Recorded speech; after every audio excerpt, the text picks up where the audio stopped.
You ever come across anything like time travel? I still couldn't believe that we didn't win the Mountain West last season in my sophomore campaign. It's even crazier that we won it when I was a true freshman, so we needed to bounce back this season and make a statement in the Mountain West. I was ready to go crazy. Watch this.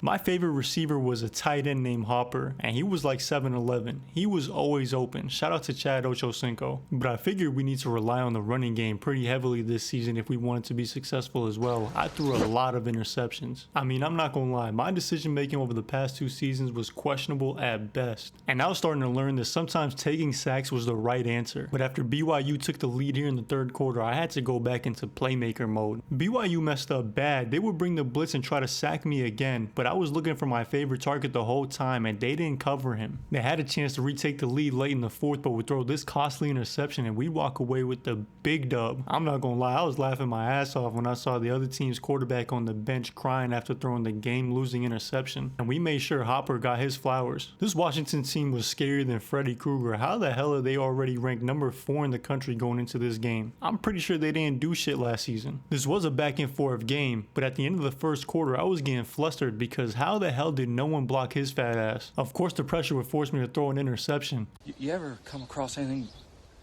like time travel? I wish I had that throwback because they would go on to take that interception and convert it into a touchdown later on. Just before the half, I made sure I wasn't going to mess up with my arm again. This time I just run it in. And if you know anything about Rico Dynamite, you know that my ass is going to get hurt. That's something that's pretty much guaranteed every game at this point. It's honestly something I need to be more conscious about because it usually hurts my team in a bad way, but somehow we were still in this game. That wasn't until my backup took a safety and the Washington offense would score off of it. But there was no way I was going to sit on the sideline with the sprained ACL and just watch us lose to the number 4 team in the country. I'd get one final scramble with just under 20 seconds left in the game to set us up in a chip shot field goal situation, and we'd complete the biggest upset of the weekend, and we felt like we were a team that was dangerous and could compete with anyone. Air Force was sicker than the Mucinex monster that they had to play us at our place, and considering we had just came off a week where we beat a top 5 team, it wasn't looking good for them. And if I'm completing throws like these, there isn't a single team in the country that's going to be able to stop us, especially not a damn service academy. No disrespect to them. Like, I appreciate y'all service, but y'all gonna have to catch this ass whooping one way or another. And on this particular play, it was gonna be at the hands of my running back, or I should say at the feet of my running back, because I ain't never seen him run this fast in my life. He definitely deserved player of the game honors, but we needed him to keep rolling. Watch this.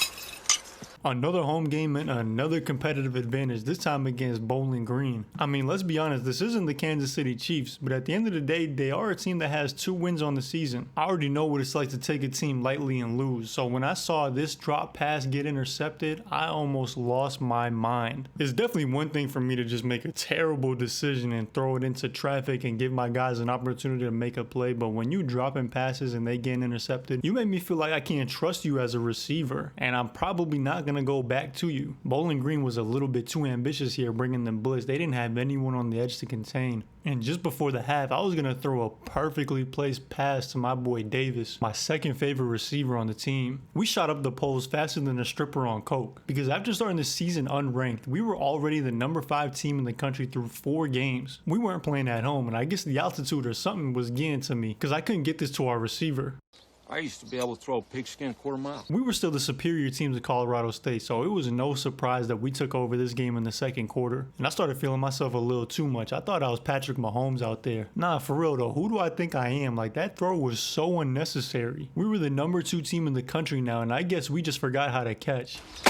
App State was a 2-5 team coming into this game, and now that we were on the fast track to the national championship game, we could not let up. And I just kept finding my favorite target, Hopper. He had an absolute crazy career day. You just got to keep watching to see what I mean. He went absolutely nuts. How much you want to make a bet I can throw a football over the mountains? He was doing absolutely anything out there, and on the pace that he's on, there's a chance that he could be the first tight end to ever win the Heisman. I felt like he was going to secure the John Mackey Award after this game alone. This game was pretty much over with this touchdown on Hopper, but just before the half ended again, we would make sure to take a 35-point lead. This time I'll spread the love a little bit more, and it wasn't wasn't just going to Hopper. But you know, I had to go back to my dog in the second half for his 4th touchdown of the game. And this was already the 2nd time in 6 games he was player of the game. Wyoming was tougher than those guys in the Salty Spittoon from SpongeBob, because even though we took the early lead, I would make a bonehead decision, and I knew it immediately as I threw it. This pass would get picked off and taken back to the crib. You ever come across anything like time travel? You know something was up when my boy Hopper, who had just went for 204 touchdowns last game, was dropping the ball.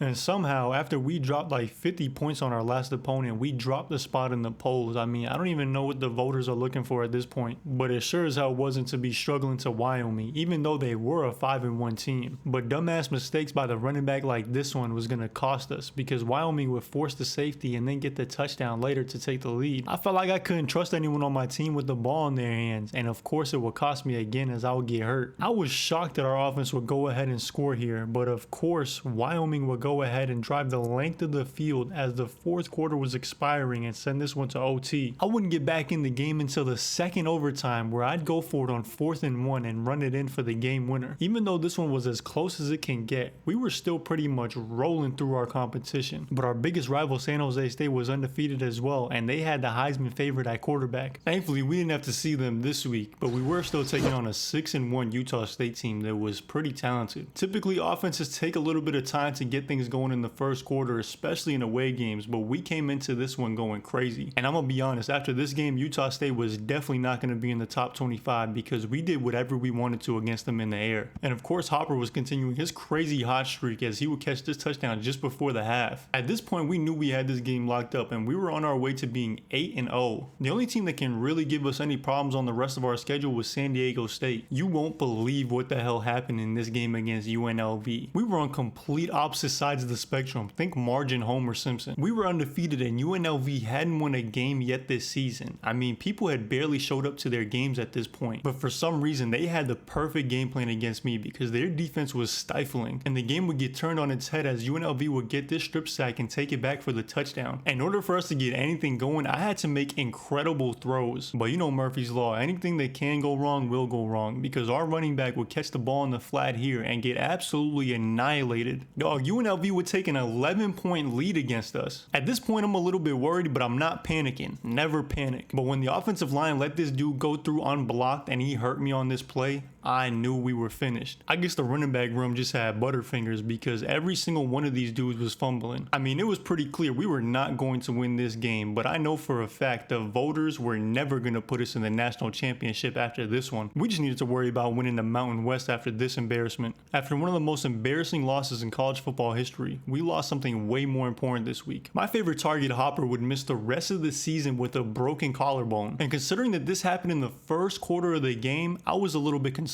I knew that we were going to have to step up both as individuals and as an offense, because to be honest, most of the game plan was centered around our tight end. But as the game continued to progress, it didn't look like our offense was going to be the problem in this one. Our defense was letting up touchdowns every other drive. There was no way that this game should be this close with a 3-6 New Mexico team. But after our defense kept giving up points, I felt pressure to make a play, and the safety would make an incredible jump on this ball. We were down by 10 late in the fourth quarter, and this 4th and goal was going to decide this game. We were able to get the touchdown on the board, and the defense held them to a field goal. But I swear to you on everything, I was trying to slide on this scramble, and I just couldn't get down fast enough. I felt like an absolute bozo as we dropped our 2nd straight game to a terrible team. But there was something magical that happened after that loss, because coach would end up giving me his full trust in the offense. I was a completely new man going into this game against Hawaii. Shout out to Jonah Hill.